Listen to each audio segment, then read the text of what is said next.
Email is an essential part of being a student and a professional engineer. In this video, we will cover key elements of writing an email that will help you leave a positive impression on your professors and your future colleagues and boss. First, use a clear, specific subject line. This line lets your recipient know the purpose and priority of your email. It will also allow them to search for it easily later on, should they need to find your message again. You want to use key terms like your course code and the nature of your message, such as homework question or reference request. Avoid generic lines that are unclear for the recipient, such as help needed or question.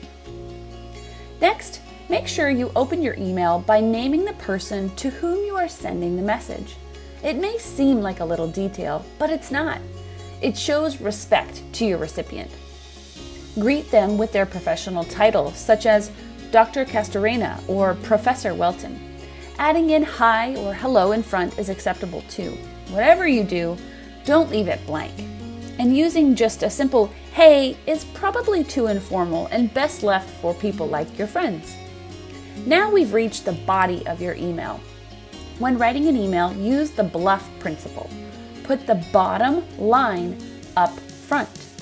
This means that you should politely get to the point and not write unnecessary information in your message. We all get too many emails, so keep the ones you need to send short and sweet. Your recipient will thank you. For example, this email uses all the principles we've covered thus far. It has a specific subject line, a greeting that's respectful of the recipient, and it gets to the bottom line within the first 2 lines. I will be traveling to compete in a swim meet during this Wednesday's CE 332 lab. Would it be possible to please attend the Tuesday lab session instead? Thank you, Sarah. A few more essential email tips for success. While enrolled, please always use your NC State email account to correspond with employees.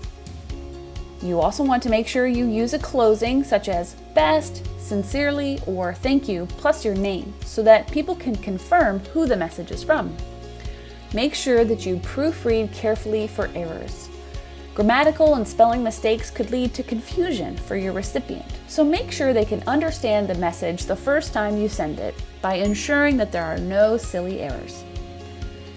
You always want to respond in a timely manner if someone sends you a request, or if they've replied to your request, you should thank them in a timely manner. Finally, only include essential recipients on your message. Don't unnecessarily tag in extra people who might not know about your situation.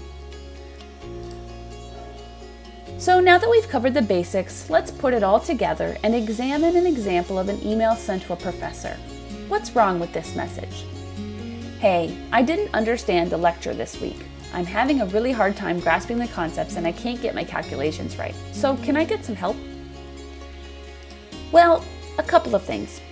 First, the greeting is too informal, and there are multiple spelling and grammatical mistakes that could potentially make the email harder to understand. And finally, and most importantly, the actual request or purpose of the email is unclear to the recipient. There's extra information here that makes the message longer than needed. What really is the bluff? Now, if we rewrote it using the simple principles for effective email, here's what the message could look like instead.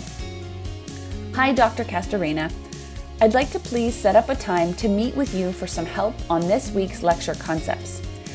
I have a class conflict with regular office hours. Do you have availability Wednesday or Thursday? Thank you, Mohammed. Now, that's much better. The bottom line's up front and the request is clear. There's a respectful greeting and a nice closing. Follow these easy steps and you'll write a message that leaves a positive impression on your recipient.